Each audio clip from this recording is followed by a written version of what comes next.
Ambassador Sarah Chen stood on the observation deck of the diplomatic station, watching the distant blue marble of Earth rotate slowly against the star field. 3 years of negotiations with the Galactic Empire had led to this moment. The peace treaty sat on her desk, requiring only her signature to bring humanity into the fold of civilized space. The Empire controlled over 2,000 star systems, stretching across half the galaxy. Their technology was millennia ahead of Earth's, their fleets numbering in the millions. When they had arrived at Sol's Edge 18 months ago, humanity had expected conquest. Instead, they offered membership. The terms are generous, Admiral Vex had explained during their first meeting. The reptilian being stood nearly 8 feet tall, his scales shimmering with an oily iridescence. Your species shows promise. Primitive, yes, but with potential. Join us willingly and Earth becomes a protected world. Your people will have access to our technology, our trade networks, our knowledge. Sarah had spent countless hours studying the Empire's history through their provided databases. They were ancient, powerful, and surprisingly benevolent. Most species joined peacefully after first contact. Those who resisted were eventually conquered, but even they were treated fairly once they submitted. The Empire's motto was unity through strength, and they seemed to live by it. The communication panel chimed, interrupting her thoughts. Her aide, Lieutenant Marcus Webb, appeared on the screen from Earth. His usually calm demeanor seemed strained. Ambassador, we're receiving reports of unusual activity around Luna. Several unidentified ships have been detected moving through the asteroid belt. The Empire Task Force claims they're conducting routine patrols, but our deep space monitors are picking up massive energy signatures. Sarah frowned. The Empire had agreed to limit their presence in the Sol system during negotiations. Only a small diplomatic fleet was supposed to remain, keeping their distance from populated areas. Have you contacted Admiral Vex about this? We've tried, ma'am.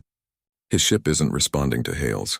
Neither are any of the other Empire vessels. It's like they've gone completely silent. A chill ran down Sarah's spine. Something was wrong. The Empire was many things, but discourteous was not one of them. Their communication protocols were flawless, their diplomacy precise. This silence felt deliberate. Marcus, I want you to contact Fleet Command immediately. Have them put all defensive systems on standby. But do nothing aggressive. This might just be a misunderstanding. She cut the transmission and walked to her personal quarters where the peace treaty waited on her desk. The document was beautiful in its simplicity, written in both English and the Empire's flowing script. By signing it, she would make history. Humanity would join the galactic community as equals, gaining access to technologies that would solve every problem Earth faced. But doubt gnawed at her. In 3 years of negotiations, Admiral Vex had never once ignored a communication. The Empire prided itself on protocol and respect. This behavior was completely out of character. Sarah activated her private communication channel, one that bypassed the station's normal systems. It was an old emergency frequency that connected directly to Earth's military command. Static filled the speakers for several seconds before a voice broke through. Ambassador Chen, this is General Morrison. Thank God you're still alive. Still alive? General, what's happening down there? Sarah, listen to me very carefully. Do not sign that treaty. The Empire fleet has been moving into attack positions for the last 6 hours. We've identified over 300 warships surrounding Earth. They're not here to welcome us into their empire. They're here to destroy us. The words hit her like a physical blow. Sarah sank into her chair, staring at the treaty. That's impossible. Admiral Vex assured me that Earth would be protected. The negotiations have been completely peaceful. The negotiations were a lie, Sarah. We've been analyzing their ship movements, their communication patterns, everything. This was always planned. They wanted us relaxed, unprepared. They wanted us to lower our defenses and gather our leaders in one place. Sarah's blood ran cold. The signing ceremony was scheduled to take place on Earth in 2 days. Every major world leader, military commander, and scientist would be present.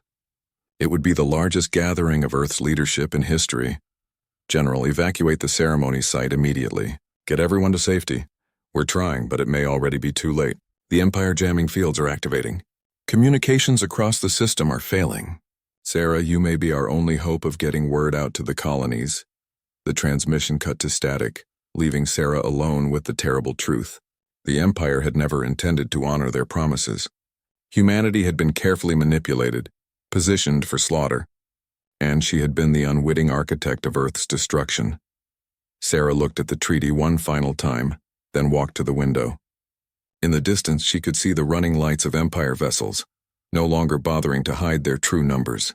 Hundreds of ships, each one capable of glassing a continent. Admiral Vex had called humanity primitive with potential.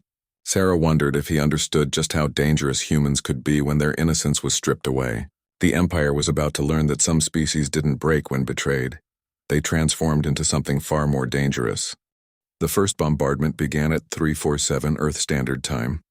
Sarah watched in horror from the diplomatic station as brilliant flashes erupted across Earth's night side. Each pulse of light represented millions of lives ended in an instant. The Empire's plasma cannons turned cities into glass craters within seconds. New York, London, Tokyo, Beijing. One by one, humanity's greatest centers of civilization vanished in nuclear fire. The orbital defense platforms that Earth had spent decades building were swept away like toys by the Empire's advanced weaponry. Humanity's proud space navy, assembled with such hope for their entry into galactic civilization, lasted exactly 17 minutes against the Imperial fleet. Sarah's hands shook as she tried to maintain contact with the surviving command centers. Most went silent within the first hour. The few that remained painted a picture of absolute devastation. Earth's population of 8 billion had been reduced to scattered pockets of survivors hiding in underground, bunkers and remote wilderness areas. Ambassador, came Admiral Vex's voice, over the station's communication system. I trust you are observing the consequences of resistance to Imperial will. Sarah activated the response channel, fighting to keep her voice steady. Resistance? We were about to sign your treaty. Earth was surrendering peacefully. Surrender? The Admiral's laugh was a harsh reptilian sound. Child, your species has been marked for termination since we first encountered your radio signals. Did you truly believe the Empire shares power? We eliminate potential threats while they are still manageable. The truth hit Sarah like a physical blow. The negotiations, the treaty, the promises of membership, all of it had been theater. The Empire had never seen humanity as potential allies. They had identified Earth as a future threat and decided to end it while humanity was still confined to a single star system. Your species shows too much potential, Admiral Vex continued. In our databases, we have studied your history. Constant warfare, adaptation, innovation born from desperation. Given a few centuries, you would have become a rival power. The Empire does not tolerate rivals. Sarah closed her eyes, feeling the weight of her failure. She had been so eager to bring humanity into the galactic community that she had ignored every warning sign. The Empire's benevolent conquests of other species now took on a different meaning. They didn't conquer equals. They only conquered species that posed no real threat. However, the Admiral's voice took on an amused tone. We are not without mercy. You will be permitted to survive, Ambassador Chen, as will a small breeding population of your people. The Empire requires servants, and humans will serve adequately in that capacity, once properly conditioned. The communication ended, leaving Sarah alone with her rage and guilt. Outside, the Empire ships continued their methodical destruction of Earth's infrastructure. They weren't just killing people.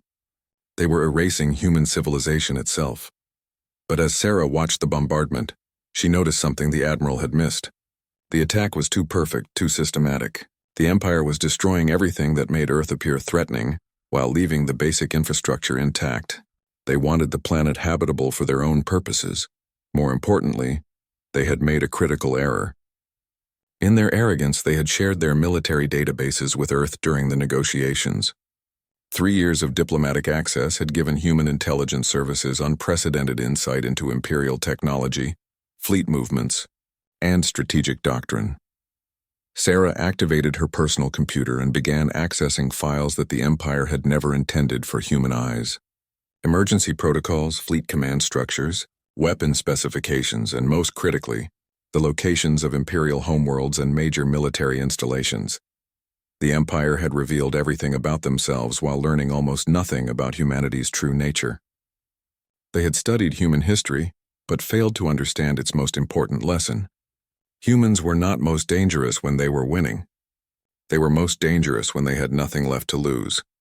Sarah began composing messages to the surviving human colonies beyond the Sol system. Mars was gone, its domed cities cracked open like eggs. The asteroid mining stations had been vaporized. But the deep space exploration vessels were still out there, along with the secret military research facilities that even she hadn't known about. The Empire thought they had witnessed the end of humanity. They had no idea they had just witnessed its birth as something far more terrible. The species that had conquered a planet through innovation and warfare was about to be taught that losing everything was not the same as being defeated.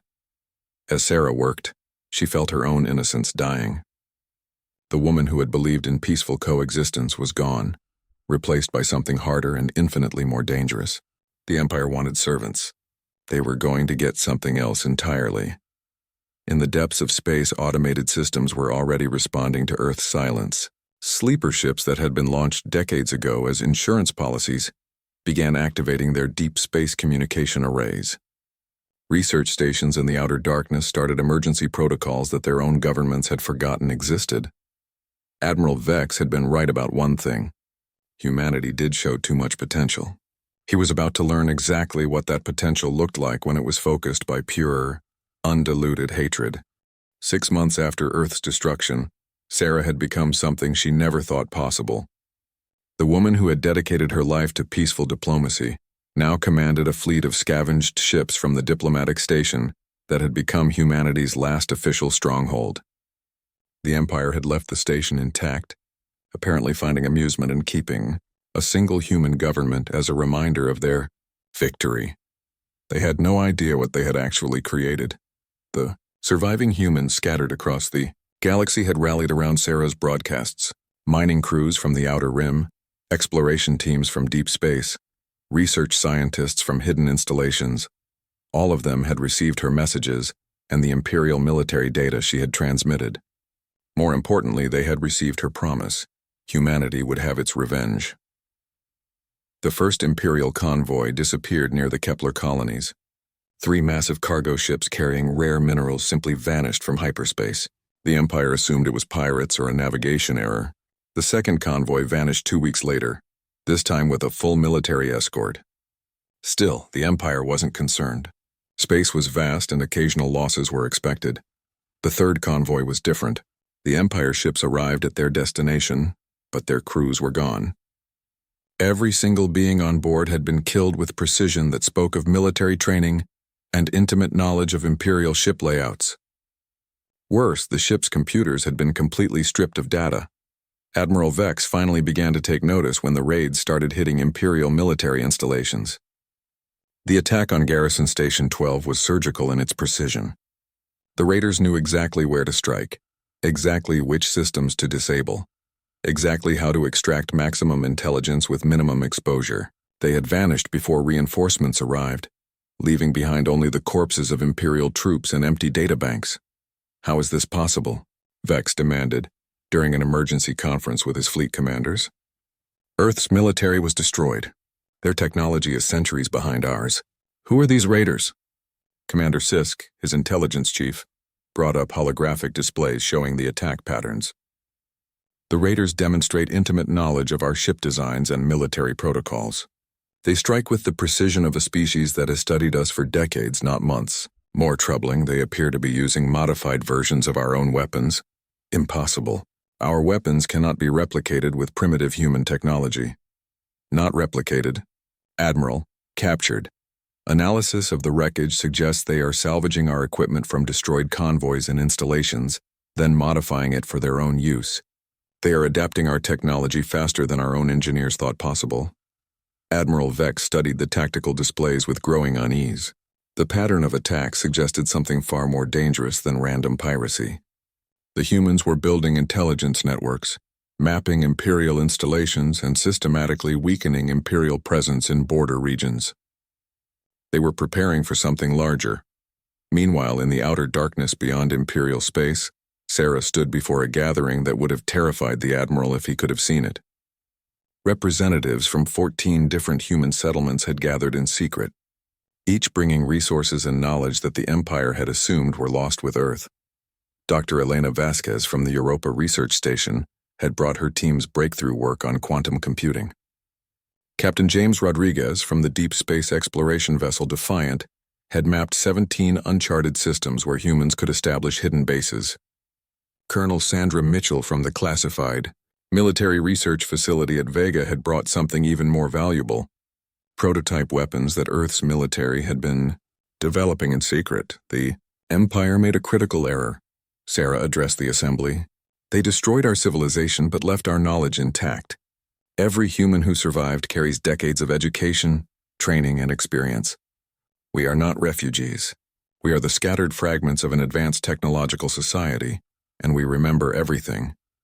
The plan she outlined was ambitious beyond anything humanity had ever attempted. They would not simply raid Imperial convoys or hide in the darkness. They would do what humans had always done when faced with superior enemies. They would adapt, innovate, and turn the enemy's strengths against them. Dr. Vasquez would lead the development of new technologies, combining human innovation with captured Imperial equipment. Captain Rodriguez would establish hidden bases throughout uncharted space, creating a network of staging areas for operations against the Empire. Colonel Mitchell would train their forces using tactical knowledge gained from 3 years of studying Imperial military doctrine. But Sarah reserved the most dangerous mission for herself. She would return to the diplomatic station and continue playing the role of defeated human ambassador. The Empire needed to believe that she was a broken remnant, a harmless symbol of their victory. Meanwhile, she would use her position to gather intelligence, coordinate attacks, and prepare for the day when humanity would reveal its true strength. They called us primitive, Sarah concluded her address. They said we had potential but lacked the wisdom to use it properly. They were half right. We do have potential, but not the kind they understood. We have the potential to become their worst nightmare. The meeting ended with each representative returning to their hidden corners of space, carrying with them the seeds of something the Empire had never faced before. Not a conventional military force that could be defeated in open battle, but a species-wide resistance movement driven by the absolute conviction that their enemy deserved nothing less than complete annihilation. As Sarah prepared to return to the diplomatic station, she received a message that made her smile for the first time since Earth's destruction. It was from Commander Lisa Park, leader of a group of survivors who had established a hidden base in the Proxima system. Sarah, the message read, "You asked us to prepare for war. We've done better than that. We've started one. The Empire just doesn't know it yet." 2 years after Earth's fall, Admiral Vex faced a crisis that defied every strategic model in the Imperial database. The human raids had evolved from nuisance attacks into a systematic campaign that was crippling Imperial operations across 3 sectors. Worse, the attacks showed signs of coordination that suggested a level of organization the Empire had believed impossible. The latest reports painted a disturbing picture. The Imperial garrison at Wolf 359 had been completely destroyed, its defenders killed to the last being. The attackers had used Imperial weapons with modifications that improved their efficiency by 30%. The tactical analysis suggested they understood Imperial military doctrine better than many Imperial commanders. Admiral, Commander Sisk reported during the emergency briefing, "We have confirmed reports of human activity in 47 different star systems. They are not random refugees. They have established a coordinated resistance network with resources we did not know existed." Vex studied the holographic display showing known human positions. The pattern was sophisticated, creating overlapping zones of influence that allowed for mutual support while maintaining operational security. It was the work of strategic minds that had studied Imperial tactics and found ways to counter them. How many ships do they possess? Unknown, Admiral. Our intelligence suggests at least 200 vessels of various classes, but the number appears to be growing. They are salvaging our destroyed ships and rebuilding them with modifications that often surpass the original specifications. The Admiral's claws extended involuntarily, a sign of severe agitation. The Empire had faced rebellions before, but they typically involved single worlds or systems using conventional tactics. The humans had created something entirely different, a species-wide guerrilla war that turned the Empire's size and complexity against itself. On the diplomatic station, Sarah reviewed the latest intelligence reports with grim satisfaction. The Empire was finally beginning to understand what they had unleashed, but their understanding was still incomplete. They saw the military campaign but missed the larger transformation taking place. Across human settlements, a new culture was emerging. The survivors who had escaped Earth's destruction were not trying to rebuild their old civilization. They were creating something entirely new, shaped by loss and driven by purpose. Every human child born since the massacre grew up learning Imperial technology alongside human innovation. They spoke Imperial languages fluently while maintaining perfect knowledge of Earth's history and the crimes committed against their people. Dr. Vasquez had achieved breakthroughs that were reshaping the conflict. Her team had successfully reverse-engineered Imperial hyperspace technology and improved it using human mathematical principles that the Empire had never considered. The result was drives that could achieve faster-than-light travel while leaving minimal energy signatures, allowing human ships to appear and disappear like ghosts. Even more impressive was the development of what the humans called adaptive weaponry. By studying captured Imperial equipment and analyzing the materials used in different ship designs, human engineers had created weapons that could automatically adjust their output to match the specific vulnerabilities of any Imperial vessel they encountered. Captain Rodriguez had established 12 hidden bases in systems the Empire had never explored. Each base was a masterpiece of human engineering, built into asteroids or hidden in gas giant atmospheres using stealth technology that combined the best of both civilizations. From these bases, human ships could strike anywhere in the outer sectors and vanish before Imperial forces could respond. But the most dangerous development was taking place in the deepest levels of space, where Colonel Mitchell had established training facilities that were producing a new generation of human warriors. Unlike the soldiers of old Earth who had trained to fight other humans, these fighters were specialists in alien combat. They studied Imperial psychology, physiology, and tactical doctrine with the obsessive focus of a species that understood survival, depended on perfect knowledge of their enemy. Sarah received a communication from one of these training facilities that illustrated how completely humanity had adapted to their new reality. The message came from Lieutenant Commander Sarah Park, who had been 12 years old when Earth was destroyed and was now leading raids against Imperial installations. "Ambassador," the young woman reported, "we successfully infiltrated the Imperial research facility at Rigel 7. The security systems were exactly as described in the intelligence files. We extracted complete data on their new shielding technology and eliminated the research team. No survivors, no witnesses. The Empire will discover the attack when scheduled communications fail in 72 hours. Sarah felt a mixture of pride and sorrow as she listened to the report. The lieutenant commander spoke with the cool professionalism of someone for whom warfare against aliens was simply normal life. She had never known peace with the Empire, never believed in coexistence. To her generation, Imperial beings were not potential neighbors but targets to be eliminated with maximum efficiency. This was what the Empire had created by destroying Earth. They had eliminated a species that might have become friends and replaced it with one that could only be enemies. Every human who survived carried the memory of Earth's death and the absolute conviction that the Empire had forfeited any right to exist. The transformation was nearly complete. The scattered survivors of a peaceful world had become something the Empire had never faced before, an entire species dedicated to warfare, adapted to their enemy's technology, and motivated by grief that could never be satisfied by anything less than total victory. Admiral Vex was about to learn that there were fates worse than having to share the galaxy with potential rivals. He had created an enemy that would never stop, never negotiate, and never forgive. The Empire had sown the wind when they destroyed Earth. Now they would reap the whirlwind. 5 years after the massacre, the Empire faced something it had never encountered in 3 millennia of expansion. A war it might actually lose. Admiral Vex stood in the command center of the Imperial Dreadnought Dominion, studying tactical displays that showed the scope of humanity's impossible transformation. The humans now controlled over 60 star systems, each one a fortress bristling with weapons that combined Imperial technology with innovations the Empire's scientists couldn't comprehend. Worse, they had begun attacking Imperial core worlds, striking deep into territory that had been secure for centuries. The assault on Altair Prime was completely successful, Commander Sisk reported with barely concealed fear. The humans destroyed the entire Imperial fleet stationed there and occupied the planet. But they didn't enslave the population as we expected. They eliminated it entirely. Every Imperial citizen, Every allied species representative, every being that had pledged loyalty to the Empire. All dead. Vex felt his blood run cold. The Empire's strength had always been its ability to incorporate conquered species, turning enemies into allies through a combination of benefits and fear. The humans showed no interest in conquest or control. They simply killed everything connected to the Empire and moved on. What about the military installations? Completely stripped.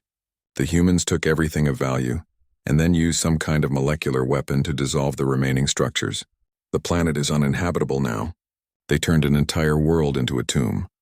This was what terrified the Admiral most about the human war effort. They weren't fighting to build an empire of their own. They were fighting to destroy the Imperial Empire entirely, even if it meant rendering conquered worlds uninhabitable. It was warfare driven by hatred so pure that strategic considerations seemed secondary. The latest intelligence reports revealed the true scope of the threat. Human populations had been discovered in over 200 star systems, many of them previously unknown to Imperial cartographers. They had been spreading throughout uncharted space for years, establishing hidden colonies and industrial facilities while the Empire assumed they were scattered refugees. Each human settlement was a masterpiece of defensive engineering, built with complete knowledge of Imperial capabilities and specifically designed to counter them. When Imperial fleets attacked, they faced weapons that seemed to anticipate every tactic, defenses that adapted in real time to counter every assault, and enemies who fought with the desperate fury of beings who had nothing left to lose. Worse, the humans had begun recruiting. The Empire's client species, those who served loyally in exchange for protection and benefits, were being contacted by human agents. The message was always the same: join us in destroying the Empire or share its fate when the final war comes. Some species had refused, remaining loyal to their Imperial masters. Those species no longer existed. The humans had developed a strategy of complete elimination for anyone who actively supported the Empire. Entire star systems that had pledged loyalty to Imperial rule had been systematically sterilized.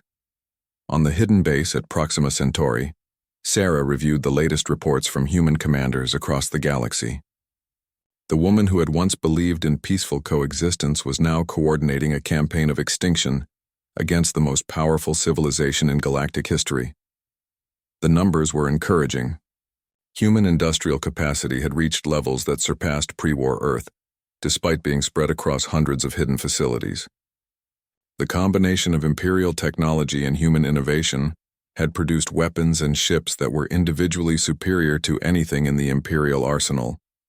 More importantly, humanity's recruitment efforts were succeeding. Species that had been conquered by the Empire generations ago were remembering their independence and choosing to fight. The Empire's client races were discovering that the humans offered something the Empire never had: the genuine possibility of freedom. Ambassador, came the voice of Admiral Catherine Singh, the human fleet commander who had once been a junior officer on an Earth exploration vessel. The final phase is ready to begin. All fleet units are in position. All industrial facilities are operating at maximum capacity. All recruitment operations have been completed. Sarah nodded, feeling the weight of history settling on her shoulders. The moment she had been planning for 5 years was finally at hand. Humanity would reveal its true strength and begin the final war against the Empire. Admiral, give the order. Begin Operation Reckoning. Across the galaxy, human fleets emerged from hidden bases and moved toward their targets. Not the border worlds or outer installations they had been attacking for years, but the Empire's core systems. The heart worlds where Imperial civilization had developed over millennia would burn in payment for Earth's destruction. But this would not be a conventional military campaign. The humans had learned that the Empire's true weakness was not its military might, but its assumption of superiority. Imperial commanders expected enemies to follow conventional tactical doctrine, to fight for strategic objectives, to seek terms when defeat seemed inevitable. Humanity would do none of these things. They would fight like the children of a dead world, with the fury of orphans who had watched their civilization burn. They would accept no surrender, offer no mercy, and stop only when the last Imperial world was as dead and silent as Earth. Admiral Vex received the first reports an hour later. 12 core Imperial worlds were under attack simultaneously. The human fleet struck with coordination that spoke of years of preparation and intelligence networks the Empire had never suspected existed. As he watched the reports flood in, the Admiral finally understood the magnitude of the Empire's mistake. They had not simply destroyed a primitive civilization. They had murdered the only species that might have chosen to be their friends, and in doing so, they had created the only species capable of becoming their destroyers. The war for the galaxy's future had begun, and the Empire was about to learn that some enemies could not be defeated, only survived.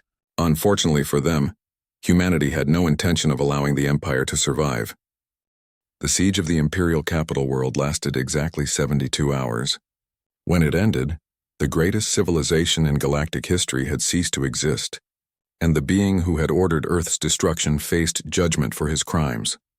Admiral Vex knelt in the ruins of the Imperial Palace, his scaled hands bound with restraints made from the hull metal of human ships destroyed at Earth. Around him, the city that had stood for 5,000 years lay in smoking ruins. The humans had not simply conquered it.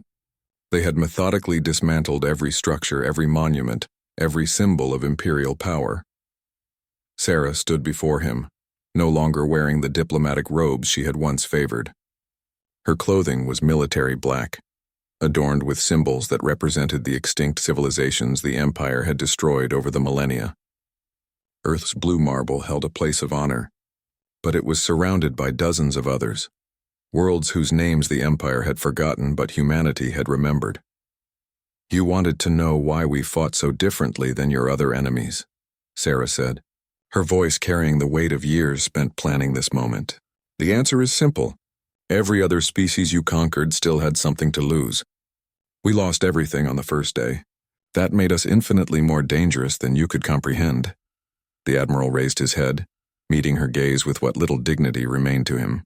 "You have won, human, but victory will bring you no peace. Without the Empire to maintain order, the galaxy will descend into chaos. 1,000 species will war against each other until civilization collapses entirely." Sarah smiled, and there was something in that expression that made the Admiral's blood run cold. It was not the smile of a conqueror savoring victory. It was the smile of someone who had considered every possibility and planned for each one. "Admiral, you still don't understand what humanity has become. We didn't fight this war to replace your empire with our own. We fought it to ensure that no species would ever again face what Earth endured. The galaxy doesn't need another empire. It needs something you never provided: justice." Behind her, representatives of over 300 species stood in formation. These were the beings whose worlds had been conquered, whose cultures had been suppressed, whose children had been taken to serve imperial interests. For millennia, they had waited for someone strong enough to break their chains. Humanity had not just freed them, it had given them the tools to ensure they would never be enslaved again. The human fleet that surrounded the capital world was not purely human. Ships from dozens of species fought alongside human vessels, each one equipped with technology that surpassed anything the Empire had possessed. The secret of humanity's success had not been superior weapons or tactics. It had been their willingness to share everything they learned with anyone willing to fight for freedom. "The Empire kept species isolated from each other," Sarah continued, walking slowly around the kneeling Admiral. "You maintained power by ensuring that your subjects could never unite against you. We did the opposite. We connected every oppressed people, shared every technological breakthrough, and built something you never imagined possible: a true alliance of free species." Reports continued to arrive from across the galaxy, each one confirming the complete collapse of imperial power. The human strategy had been brilliant in its simplicity. Instead of trying to hold territory, they had focused on liberating oppressed populations and providing them with the tools needed to maintain their own freedom. Every former imperial world now governed itself, protected by defense networks that combined the best technology from hundreds of different species. The threat of a single dominant empire had been replaced by a galaxy full of independent worlds, capable of defending themselves and supporting each other. Dr. Vasquez approached, carrying a datapad containing the results of the final phase of Operation Reckoning. "Sarah, the last Imperial installation has been secured. The military research facility at Andromeda 7 contained their most classified projects, including the weapons they plan to use against other galactic civilizations. All data has been retrieved and all personnel have been processed according to our judgment protocols. The judgment protocols were humanity's answer to the question of what to do with beings who had participated in genocide. Those who had simply followed orders or served in non-combat roles were offered the choice of exile or service in rebuilding efforts. Those who had planned or participated in the murder of civilian populations faced execution. Those who had given the orders, like Admiral Vex, faced something worse. "Admiral," Sarah said, returning her attention to the defeated commander, "you will live, but not as the being you were. Our medical teams have developed treatments that will extend your lifespan indefinitely, while ensuring you remain fully aware of your surroundings and your situation. You will spend eternity in a cell made from the glass of Earth's destroyed cities, watching recordings of every life your decisions ended." The Admiral's composure finally broke. "That is not justice. That is cruelty beyond measure." "Justice," Sarah replied, her voice becoming as cold as the space between stars, "would be returning Earth's children to life. Since we cannot do that, we settle for ensuring that you never forget what you destroyed. Every being who authorized the massacre of Earth will join you in that existence, forever." As the Admiral was led away to begin his eternal punishment, Sarah looked up at the stars visible through the ruined roof of the palace. Somewhere out there, humanity's children were already working to build something better than either Earth or the Empire had achieved. Schools where young beings from dozens of species learned together. Research stations where the galaxy's greatest minds collaborated on projects that would benefit everyone. Defense networks that ensured no single power could ever again threaten galactic freedom. The day Innocence died had become the day something far more powerful was born. The Empire had sought to eliminate humanity's potential. Instead, they had unleashed it upon the galaxy, creating a future where that potential could be shared by all. Admiral Vex had been right about one thing. Humans did have too much potential. He had simply failed to understand that potential was not meant to be contained or destroyed. It was meant to be shared, nurtured, and used to ensure that the strong protected the weak instead of exploiting them. The galaxy would never again know the false peace of imperial dominance. But it would know something better. The true peace that came when free peoples chose to stand together against any who would threaten their liberty. 20 years after the last imperial world fell, Sarah Chen stood in the memorial chamber aboard the starship New Earth, watching her granddaughter play with children from 7 different species. The memorial contained soil from Earth's ruins, water from her poisoned oceans, and air from her dead atmosphere. It was all that remained of humanity's birth world, but it was enough to remember. The child Elena looked up from her game and pointed at the holographic display showing Earth as it had been. "Grandmother, tell me again why the bad emperors destroyed our first home." Sarah knelt beside the girl, considering how to explain concepts like fear, hatred, and the arrogance of power to someone who had grown up in a galaxy where such things seemed impossible.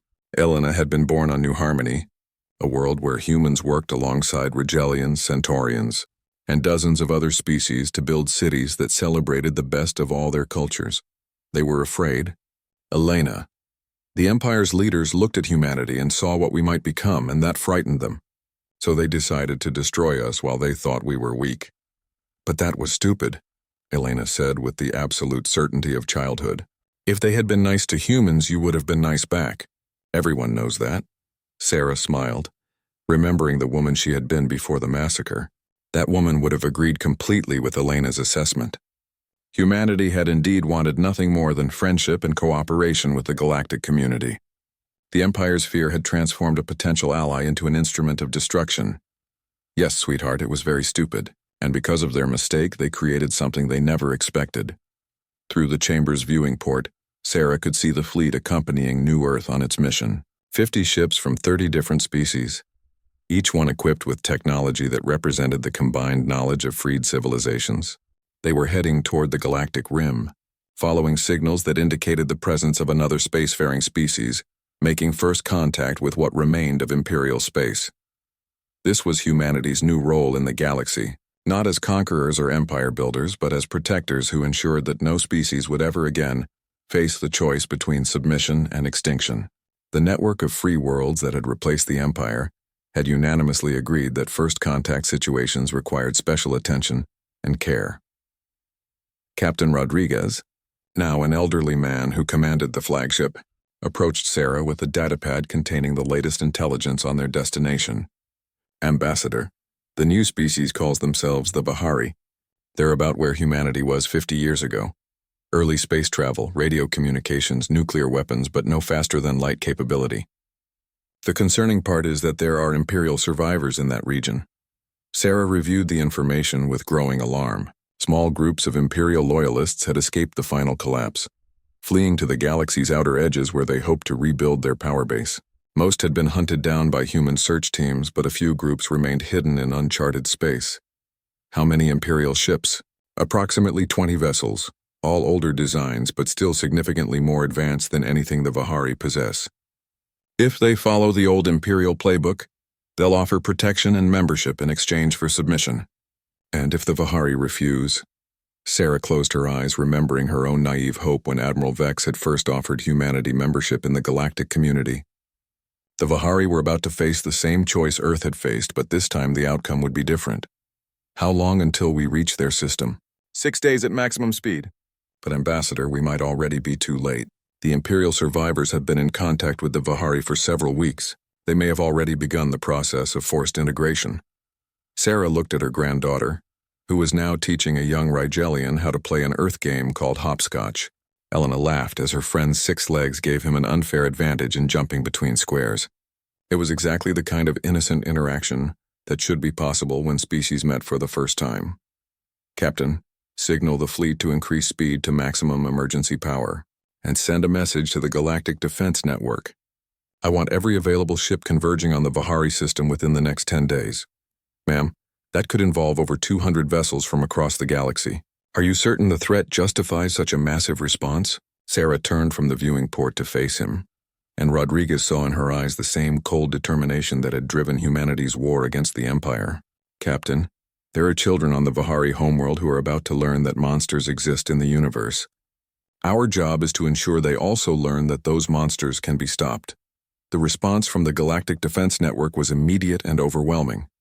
Within hours, ships were departing from dozens of systems, each one carrying crews who remembered their own liberation from Imperial rule. The message was clear. Never again would a young species face the Empire's choice alone. As the fleet raced toward Vahari space, Sarah composed a message that would be broadcast to both the Imperial survivors and the Vahari themselves when they arrived. It contained humanity's promise to the galaxy, born from the ashes of Earth and forged in the fires of righteous war. To any being who believes they can terrorize the innocent, who thinks they can force submission through superior technology, who imagines they can build power through the suffering of others, know that humanity remembers Earth. We remember the day our innocence died, and we have dedicated our existence to ensuring no other species suffers the same loss. To the Vahari and all species making first contact with galactic civilization, you have friends among the stars. You are not alone, you will never be alone, and you have the right to choose your own destiny without fear or coercion. This right is guaranteed by beings who paid the ultimate price to secure it. The Empire believed that strength meant the ability to destroy. Humanity learned that true strength means the will to protect. We have become the shield that guards the galaxy's children, and we will never fail in that duty. As Sarah sealed the message and prepared it for transmission, Elena approached with her new friends in tow. Grandmother, are we going to help more people? Sarah knelt and gathered the children into a gentle embrace, representing in that moment everything the galaxy had become. Yes, Elena. We're going to make sure they have the same chance you do, to grow up free, to make friends with anyone they choose, and to build whatever future they can imagine. The girl smiled and returned to her games, unaware that she represented the ultimate victory over the Empire's legacy. In a galaxy where children of different species could play together without fear, where first contact meant friendship rather than conquest, and where the strong protected the weak instead of exploiting them, humanity had achieved something far greater than mere revenge. They had ensured that innocence once lost could be reborn in safety,